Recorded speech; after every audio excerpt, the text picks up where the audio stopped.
So I've just completed an install on this beautiful VL. Now it's not a WOG special, it's not real thumping bass or anything like that, just a clean car that he wanted to have a little bit more better sounding music when he's cruising, and Bluetooth capabilities with retaining the factory head unit. So we'll get into a bit more depth when we show it off, but let's go have a look at the boot.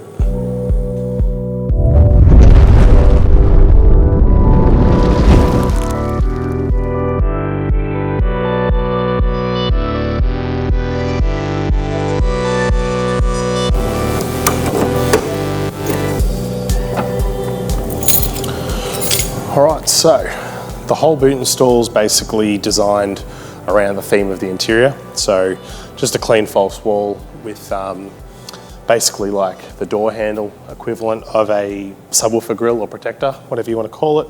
It's basically just trying to mimic the interior and bring some of the interior back to the boot. So the colouring and the accent lines through here that sort of have the same sort of contours on the door cards themselves, as well as the 3D sort of chamfered double stacked sort of door handle look. So we chose that sort of theme. It was just going to be just a basic sort of plain wall finished in like a charcoal, but I basically sort of tried to convince the customer that it might be nice to sort of bring the boot back in, and I don't think the colours really look too bad because that's sort of the colour of all the interior and that. So I think it turned out pretty well, just for something nice and simple. It's a pity that there's red on the subs there, but that's what the customer had. So yeah, we'll just go with that. So let's go in and have a look at the car and the controls.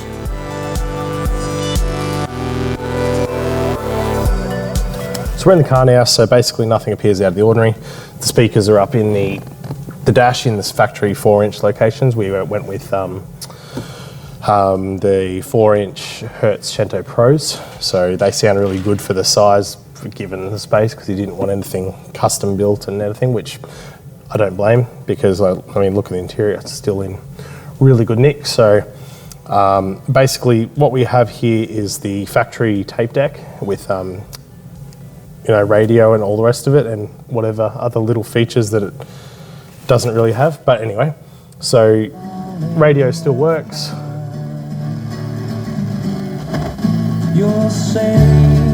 Now, if you find that bass is too much at this point, you can turn it down using the bass knob down here, and then we can turn it back up. So you've got bass control on the line input. So basically what that's doing is we have the tape deck or the factory radio going to the line in on the Wavetech Link4. This button then is now programmed to switch between the factory deck and a Bluetooth streaming unit. So at a push of a button, now you're on Bluetooth. So now we can connect our phone if it plays something.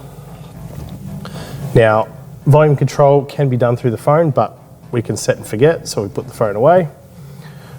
Wait a sec, sorry, I'm on YouTube, so it turned off. Put the phone away, so now everything can be done through this bass knob. So we turn it up.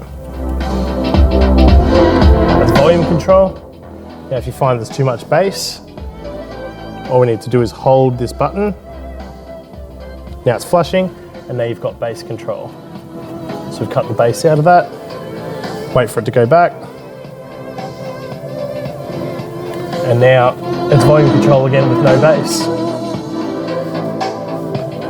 To add bass, simply push.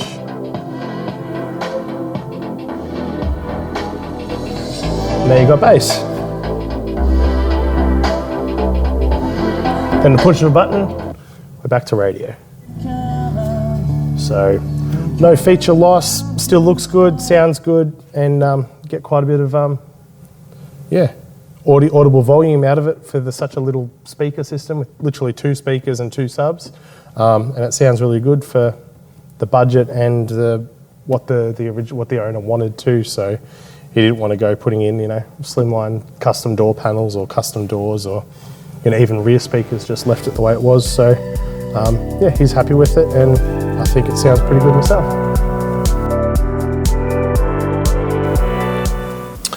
So first look under the bonnet here you might spot that it's missing a turbo, but that's not the reason we're under here.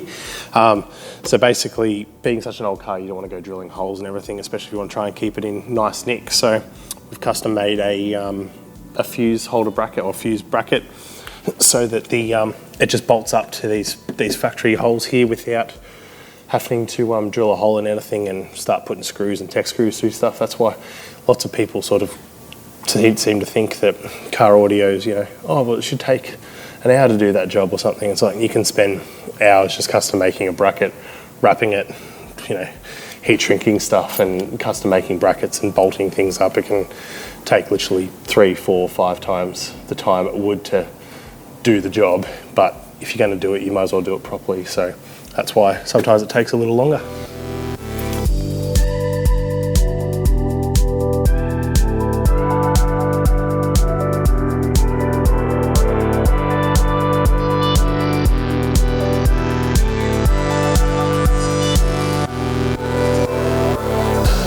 Yeah, it's been a bit slow with getting videos done because I've just been so busy and trying to get cars just done and get them moved on, and I've sort of been a bit behind. So hopefully I will try and get some more videos done.